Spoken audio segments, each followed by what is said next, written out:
Oh, what the hell is this? Oh my god, it's a Christmas present. What on earth could it be? Oh shit, it's a bad movie. Many people have their own Christmas movie traditions. Personally, I enjoy the ones with spirits, angels, and lush black and white photography. It really brings out the snow. But there are people who have their own weird Christmas movie traditions. Garbage Day! Huh? No! Right. Nothing screams Christmas like a guy walking down his street in what is clearly 70-degree weather and shooting Mr. Achmonic. Well, that's not quite the movie I'm going to talk about this time around. Instead, I've got something else in my stocking. That's right, a fungus. Well, since I already opened up the gift, might as well watch it. What's the worst that could happen? Oh, I could only hope. Don't Open Till Christmas is a 1984 British holiday slasher film. Wait a minute. Did I just say British? As in the UK? Oh, Inspector Harris, look what's just arrived by special delivery, a Christmas present. And it says, don't open till Christmas. Thank you, Mr. Shelley. Alistair Sim is from the UK. Finally, Christmas has come to the Snob. A nice, classy British Christmas film. I'll do it. I should look like a gay old queen. Okay, maybe not so classy. Do they at least say bollocks in it? Thanks very much, Sid. Cheerio. Cheerio? Well, fuck, I guess I can live with Cheerio. 1984 was quite the year for Christmas-themed horror films. In case you don't remember, 1984 brought us the notorious Silent Night, Deadly Night, a movie about a man who dresses up like Santa and goes on a murder spree. That movie caused a nationwide panic among parents who feared that the movie was actually going to come into their homes and rape their children. Don't Open Till Christmas, on the other hand, not quite so much controversy. And if anything, this movie is even more graphic and sleazier than Silent Night, Deadly Night. Plot-wise, it's also almost the opposite of Silent Night. In this movie, instead of a man in a Santa suit going around killing people, it's a man in a green jacket going around killing people dressed in Santa suits. So in 1984, the consensus among parents was, it's okay for Santa to get butchered, but not okay for Santa to be doing the butchering. Isn't outrage hilarious? Well, I've pretty much already described the plot of this movie. A man goes around butchering local Santas, and by the way, I realize that every now and then we have a problem with our own Santas here in the States.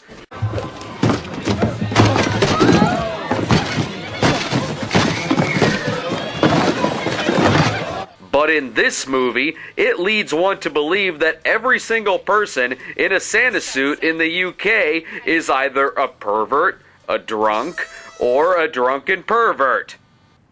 Also, why are they still going around dressed like Santa? The media has brought the attention of the Santa killer to the citizens, so you'd think, I don't know, the stores would hold off on letting their drunk Santas wander freely through the empty streets at night, or that maybe the police would send in a decoy Santa to try to stop the killer? That might work! Much of the movie is even told from the point of view of the police. Wait a minute, is that? It is! It's Edmund Purdom! He's in that odd European trinity of actors who, when they first walk on screen for the initial 5 seconds, you can't tell if it's Edmund Purdom, Dirk Bogarde, or James Mason. Okay, so what kind of Edmund Purdom are we getting in this movie? Are we getting Dean Shadow from Pieces, or Father Dr. Loomis from Zombie 6? It's a pleasure to see a fresh face. And a very pretty one. Let me get you a drink. Gonna have to go with Pieces, Edmund, for this one. Pieces 2, The 12 Limbs of Christmas. Actually, Edmund isn't the killer this time around. No, they make it dreadfully obvious who the killer is in this movie, so much so that I don't even know why this movie tries keeping it a secret for so long. They try to go the giallo route by making everyone in the movie extra sleazy. You've got the porno photographer and strippers and everything, but then this guy turns up. There's supporting character sleaze, and then there's this guy is 100% the killer, no fucking doubt about it, sleaze. Also, he's got the only body type in the movie that is similar to the killer, and his face is the only one that could be behind this mask. This movie is about as mysterious as the alphabet. Back to Edmund Purdom. Not only does he star in this movie as Inspector Harris, but he also directs the thing. Kinda. The movie started production in 1982, which, honestly, I'm surprised it began that recent, because everything in this movie screams 1976. I'm the warrior, yes I am. I'm coming to get you. I'm the warrior, yeah. I'm coming to get you. You know what?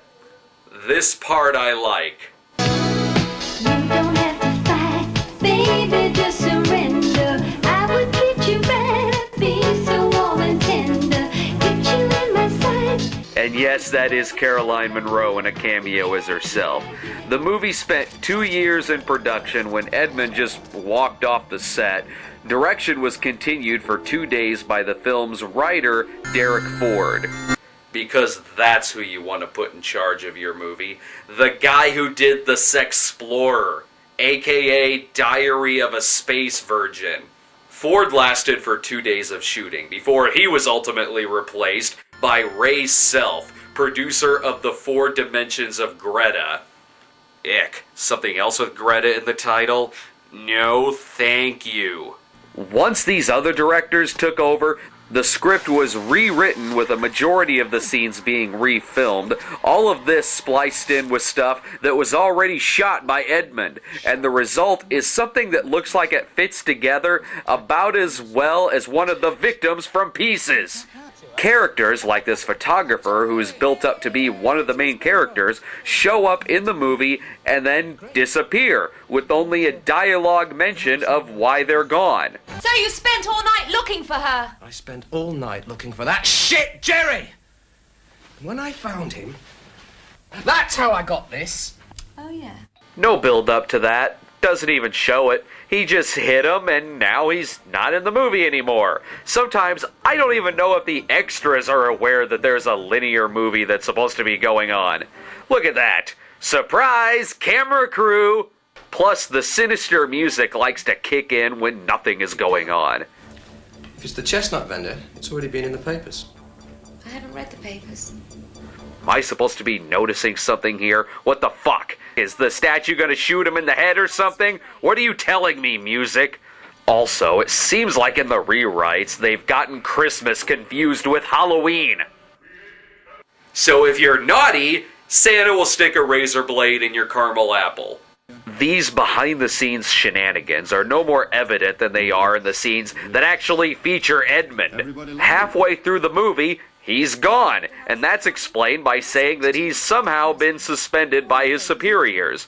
Well, sir, I just thought I'd call in case you, You're off the case. Why was he suspended? I don't know, other than, well, the character is played by the actor who is the director who walked off the set. Yet he is still one of the principal characters in this movie. The backstory is that the killer is his brother, and for years he would visit his brother in the mental hospital till his crazy brother escaped and wanted to give Edmund a real case to solve. But none of this is described with Edmund on screen. It's other actors who are explaining things that we should be seeing. She said that he was visiting Parklands. Parklands. So? So, it's a lunatic asylum. Is this what the supporting actors are talking about when John McClane isn't on screen? What do you want, Inspector Harris? Yes, sir. He's on his way down from the dizzy heights of the Commissioner's office. And I don't advise you to be around when it all starts hitting the fan. What the hell? I've rarely seen a movie where it's mainly the supporting characters talking about what the star is doing off screen.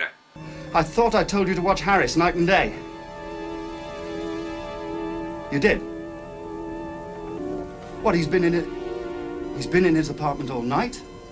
Edmund Purdom has no scenes with the man who is supposed to be his brother, yet he does come back near the end for this 2-minute dinner sequence which abruptly ends, and then, well, of course, this.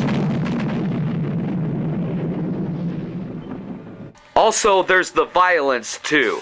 Many of the movie's more violent footage was added in much later into the production. I don't know, you'd think that a slasher film would have been gory from the start, but whatever.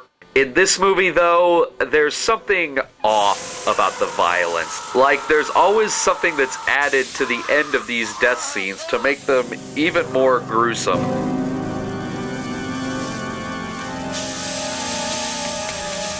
Oh, what the hell?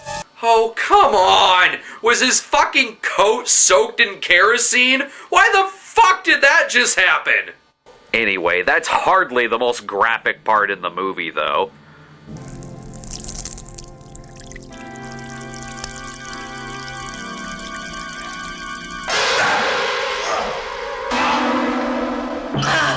Yes, Santa Claustration. If I want to see blood shooting out of someone's penis, then I will stick with Antichrist. Thank you very much.